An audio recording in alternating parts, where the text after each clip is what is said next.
নমস্কার বন্ধুরা, শর্মা রান্নাঘরে আপনাদের সকলকে স্বাগত। আশা করি আপনারা সকলে খুব ভালো আছেন, আমিও খুব ভালো আছি। চলে এলাম আবারও একটা নতুন রেসিপি নিয়ে। আজকে আমাদের রেসিপি হলো মদন কটকটি। এই মদন কটকটির নাম শুনলে আমাদের ছোটবেলার কথা খুব মনে পড়ে যায়। অসাধারণ খেতে এই মদন কটকটি। তাহলে দেরি না করে শুরু করা যাক আমাদের আজকের রেসিপি। এই মদন কটকটির জন্য আমাদের উপকরণ লাগছে প্রথমে ময়দা, কালো জিরে, গুঁড়ো চিনি আর সাদা তেল। এরপর আমি একটা পাত্র নিয়ে নিয়েছি, এর মধ্যে দিয়ে দেব 1 বাটি ময়দা, সামান্য লবণ স্বাদ অনুযায়ী, এরপর দেবো গুঁড়ো চিনি। এখানে আমি 1 বাটি ময়দার জন্য 4 টেবিল চামচ গুঁড়ো চিনি ব্যবহার করেছি। তারপর দেবো সাদা তেল। এখানে আমি 6 টেবিল চামচ সাদা তেল ব্যবহার করব। তেলের মাপটা এখানে একটু বেশিই দিতে হবে। তেল দেওয়া হয়ে গেছে, এবার এই সমস্ত উপকরণ আমি হালকা হাতে ভালো করে মিশিয়ে নেব। ময়ম দেওয়া ঠিকঠাক আছে নাকি জানার জন্য এখান থেকে অল্প একটু ময়দা নেব। যদি এরম গোল্লা পাকানো যায় আবার ভেঙে যায় তাহলে জানতে হবে পারফেক্ট আছে। এবার এর মধ্যে দেব কালো জিরে 1 চামচ। কালো জিরে দিয়ে ময়দার সাথে ভালো করে মিশিয়ে নেব। মেশানো হয়ে গেছে, এবার অল্প অল্প জল দিয়ে মেখে নেব। এখানে আমি ঈষৎ উষ্ণ গরম জল ব্যবহার করেছি। জলটা কিন্তু আমরা অল্প অল্প করেই দেবো, একেবারে দিলে কিন্তু নরম হয়ে যাবে। অল্প করে দেবো আর মেখে নেব, দিয়ে সুন্দর একটা ডো তৈরি করে নেব। দেখুন আমাদের ডো একেবারে রেডি হয়ে গেছে। এবার এটাকে একটু হাতে করে মেখে নেব। এই ডোটা কিন্তু খুব শক্তও হবে না আবার খুব নরমও হবে না, মিডিয়াম একটা ডো আমি তৈরি করে নেব। আমাদের ডো রেডি হয়ে গেছে। এবার এর উপর দিয়ে সামান্য একটু সাদা তেল দেবো, দিয়ে একটা প্লেট চাপা দিয়ে রেস্টে রেখে দেবো 15 থেকে 20 মিনিটের জন্য।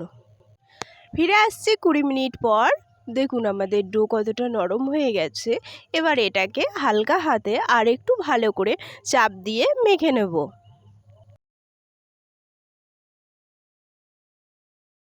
মাখা হয়ে গেছে, এবার এই ডোটাকে আমি হাতে নিয়ে এটাকে রাউন্ড করে নেব। দিয়ে এটা থেকে মিডিয়াম সাইজের 3টে লেচি কেটে নেব। লেচি কাটা হয়ে গেছে, এবার এখান থেকে একটা লেচি নিয়ে আমি হাতের তালুর মধ্যে দিয়ে এইভাবে 2 হাত দিয়ে রাউন্ড করে নেব। এইভাবে সবকটা লেচি আমি গোল করে নিলাম। এবার বেলার পালা। তার জন্য এখান থেকে একটা লেচি নেব, নিয়ে এটাকে চাপ দিয়ে একটু চ্যাপ্টা করে নেব।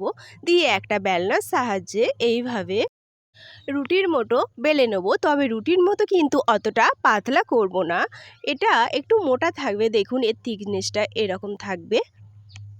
বেলা হয়ে গেছে, এরপর একটা ছুরির সাহায্যে এর সাইডের অংশটা আমি কেটে বাদ দিয়ে দেব।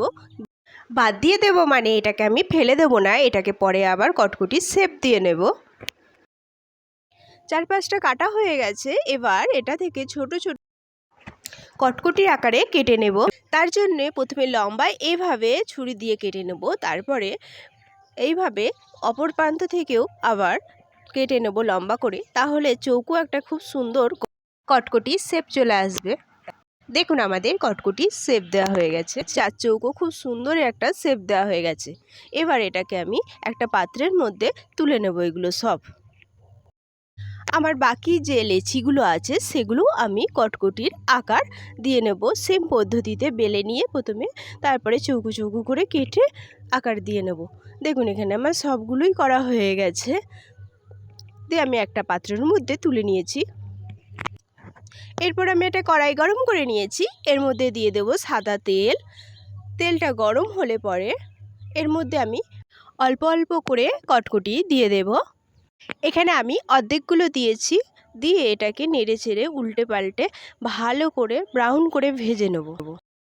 তবে এই ভাজার সময় কিন্তু আঁচটি একদম লো আঁচে রাখতে হবে, নাহলে কিন্তু ভেতরে কাঁচা থেকে যেতে পারে।